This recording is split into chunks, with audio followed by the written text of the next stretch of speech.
It's where you really find out who you are. It's scary sometimes to really ask yourself who you are, and really answer it earnestly. You came from a poverty-stricken background, and you've done well. And you talked to me about having some trepidation about making your goals conscious and try to realize them. But you've pursued success and you've been successful. What do you think you did right that enabled you to aim for success? And also, my sense is that you've straightened yourself out a lot, and that along with the opportunities, you haven't let the opportunities that have come your way drag you down or destroy you. And they could have. They do with lots of people in the entertainment industry. Yeah. And you make fun of your past, in a great way. It's extremely hilarious. Like, what do you think you did right that put you forward? Well, I didn't give up on myself, I don't know if that's kind of a vague statement, I think, in some ways. Well, why would that be the one that comes to mind first? Like, were you tempted to give up on yourself? Did your environment insist that you should have? Yeah, I think I probably, part of me waged war against where I thought society expected me to be. Yeah. And where did you think society expected you to be? Probably my lot in life was supposed to be, not successful, maybe not having much opportunity, looked at as a societal liability, maybe. Like I felt like I was born into an environment where I wasn't supposed to have success or opportunity, probably, and I was supposed to be okay with that, kind of. Right. Okay. So why didn't that make you bitter, or did it? And why? And what did you do you think that worked that moved you forward beyond that? And why were you able to accept that even?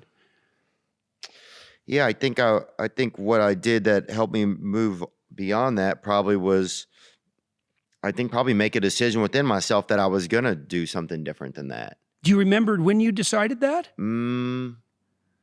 Or was it a sequence of decisions? I think it was probably a sequence of decisions, and I think it was always there somewhere, But sometimes it was guided by anger, Yeah. Well, fair enough. So it wasn't always guided by positive energy, really. There's a scene in the... It was a grudge. It was like I had an enemy, and it was the world. There's a scene in the Gospels where Christ is being tempted in the desert, and I think I might be putting two stories together, but it doesn't exactly matter. They work together. He says, "Get thee behind me, Satan." I think he actually says that to Peter. Doesn't matter. But it means something very specific. You talked about anger.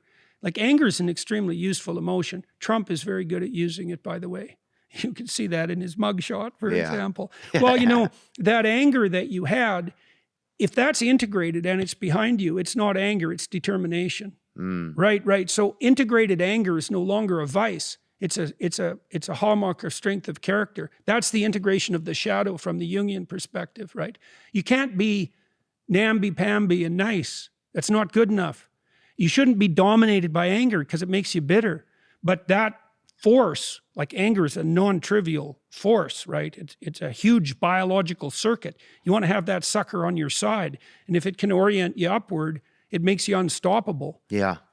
I think that was a lot of it for me, finding some good role models, listening to people. I think that was helpful. I had a brother that was really, really helpful. I have a brother that's really amazing. So that was great. I think over time. Older or younger? He's 2 years older than me. What has he done? He started a tree company that did well, and he got sober. And then he started a family, and now he does his own farms at home, and he's learning about that kind of stuff, like living off the land and stuff. But he's like a child therapist too. He really loves learning about children and so he was a good model or confident. He was a great model, peer. especially because we'd had a kind of traumatic childhood. So he learned about a lot of that and how to help children, and so he was able to kind of help me. So I think that was very helpful. And wanting to do things on my own, just deciding that I really wanted to do things, and starting to surround myself with people that were doing things, I think that was big. Yeah, well, that's a useful you know, Being in the right wake, yeah, being in the wake of yeah, people yeah, that were doing things. yeah. Well, it's good. You want to be around people that celebrate your successes. You want to be around people that commiserate with your failures without letting you off the hook. You want to be around people that are aiming up, not people that'll drag you back down. This often happens to people who are trying to quit drinking. Yeah. Their friends will tempt them. And sometimes it's a bit of a provocation. It can be playful, but some of the time it's like, well, who the fuck are you to escape? You get back down here in the mire with us. You think you're better than us, do you? And a lot of misery comes from that. I think doing my own thing. I like charting my own course. I like doing the thing that other people weren't doing. I always liked that because I didn't see the odds were better if it was me by myself doing something different than if it were me amongst many doing the same thing. And I felt for some reason that the odds were better because because it was you. It was just me. Yeah. Okay. So if somebody looked over like, I don't like what this guy's doing, but they knew it was me doing it. Right. Whereas opposed to if I look over here and everybody's doing this, I don't even know if this guy stands out. Well, that's the other advantage of taking responsibility, because so we talked about Noah and we talked a little bit about the Tower of Babel. So one of the next stories in the Old Testament is the story of Abraham. And Abraham has rich parents. And he has the option of just like laying around and eating peeled grapes for the rest of his life, with naked slave women waving palm fronds over him. Yeah. A voice comes to him and says, get the hell out there and have your adventure.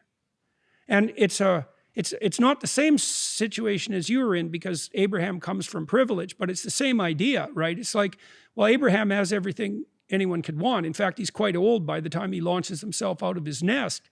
And you might say, well, why the hell bother? Because you've already got everything that everyone wants if you want peeled grapes and, naked slaves waving palm fronds over you. And he goes out and he has quite a cataclysmic adventure, war, death, destruction, famine, tyranny, the whole bloody mess. But he has an adventure. Yeah. And so what's cool about that story, and this is another way that this unifying spirit is presented, is that God is presented as the spirit that calls you to adventure. Right? That's a definition, right? Because the question is, what should you put at the top?